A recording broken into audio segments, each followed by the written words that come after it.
Mr. Marshall, we're very happy to have you here. We are very honored. We know that you have been one of the speakers in the convention in Chania. Would you like to talk to us about what happened there and the museum in Chania?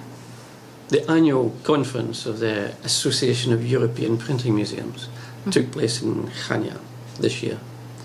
That was decided 2 years ago when the Museum of Typography in Chania offered to host the conference. We were delighted because of the museum and the opportunity to come to Greece and to immerse ourselves in a different printing culture and a different printing history culture.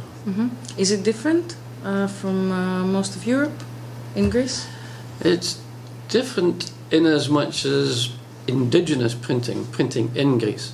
Printing came to Greece fairly late on, so it's fairly recent. So its history is quite different from most countries where printing was carried out from the late 15th century. So what about nowadays? Has Greece covered the distance, do you think? I'm badly placed to really judge the question. I know that Greece is a very active interest in graphic design. So about the museum in Chania, it's a recent museum, it's very, very organized. What was your impression? It's a very nice museum, it's a very interesting museum. It is a nice broad spread of machines, printed documents, and also skills and know-how which can be shown through the machines. The printing museum of typography in Chania is interesting for its collections. It's interesting for its activities.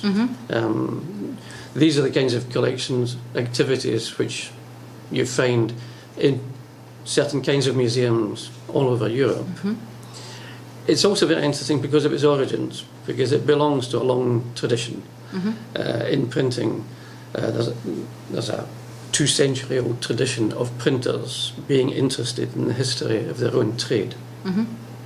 And the Museum of Typography is exactly that. It's people who are involved, the founder of the museum, being involved in printing and newspaper publishing, being interested from very early on in printing history, and also taking the time, the effort, the commitment to collect together materials, machines, documents, books, to finally, many years later, create a museum which is well worth visiting. So, what is the purpose of a museum about typography? Is it to preserve and give prominence to old school and historic equipment and printing heritage, or is it maybe to educate and maybe culture today's typographers? What do you think? It's difficult to talk about printing museums in the singular, because there are almost as many different kinds of printing museum as there are printing museums, and each printing museum is a different dosage of collections, of machines, of hardware, of printed documents, of workshops, of educational activities. And each museum, depending on its situation, its origins, also its budget, inevitably, has a different mix of all these different factors. But there are a certain number of kind of common factors in printing museums. Printing is printing in the West. It goes back to Gutenberg, so there's over 500 years of history. Printing is intimately associated with all forms of intellectual, political, cultural progress. You can't talk about Western civilization without talking about printing. So historically, it's very important. It's also very important because it's the origins of the media as we know them today. The media, today's media didn't just fall out of a tree with a Macintosh or with television or with whatever, with digital networks. They come from somewhere, and they come from, very largely come from printing as the first mass media, the first means of publishing, the first means of communicating information on a large scale. And so printing museums have a lot to say about where the current state of communication comes from. And I will totally agree with your words, but today's media, the digital media, the internet, seem to have pushed aside the print media, the first media. So are we looking at a possible end in typography? Do you think that, as a professional that has studied the course of typography throughout the centuries, do you think that maybe we're looking at typography's swan song in the next few years? I have to say I'm a historian, not a futurologist. But that said, I think you always have to bear in mind that there are two meanings for typography.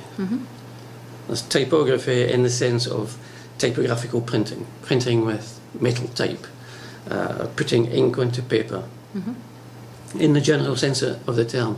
There's a more general sense of typography, which is about using letter forms to organize ideas, organize text, organize them with images, and organizing them usually on a two-dimensional surface.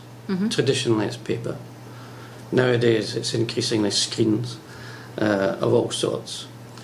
The second sense of typography, in my opinion, can hardly disappear, because it's, unless we go back to a purely oral civilization. But if you do want to communicate to multiple audiences, you need to be able to multiply it, and typography is the ideal way to do it. Printing as such, putting ink onto paper, that's certainly somewhat more complex, because I tend to say that there are sectors in which digital media have displaced, rendered obsolete paper media. There are other areas, and important areas, where digital media have extended the printing in a sense. Possibilities. They have opened up with desktop publishing and such like. You and I, everybody is doing typography these days with our computers, and we're printing it out onto paper, usually 1 or 2 sheets for our own consumption or to give to somebody or to use in the office. But very often these kinds of documents do get distributed quite large. So what we've seen in the last 50 years, over the last 100 years, is a broadening of the enlargement of the frontiers of putting text onto paper. I mean, we've never printed as much as we print now. I mean, it's very different. And there's a kind of grey area. Printing used to be the domain of printers, and printers only. It was a know-how, and it was an equipment that was costly. It required long training. This is no longer the case. So everybody and his dog is doing printing these days. So that's kind of just expanded the frontiers. And lastly, do you think, what do you think of modern typography in comparison with the ways and the style of the past, quality-wise?